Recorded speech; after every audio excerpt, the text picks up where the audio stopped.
কে গান আমি গাইব রে ভাই, এত বড় আসরে।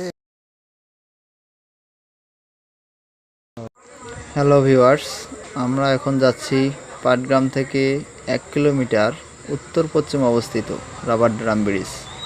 এখানে ব্রিজ ও প্রকৃতির সৌন্দর্য দুটোই মিলিয়ে অপরূপ দৃষ্টিনন্দন জায়গা পরিণত হয়েছে। গরমের সিজনে মানুষ দূর দূরান্ত থেকে এখানে গরমের তৃষ্ণা মেটাতে আসে। কেউ বা সাইকেল চালাচ্ছে, কেউ বা খেলতেছে, কেউ অন্যের আনন্দ উপভোগ করছে। মোটামুটি সব মিলিয়ে একটি অপরূপ স্থানে রূপান্তরিত হয়েছে এই পাটগ্রাম রাবার ড্রাম।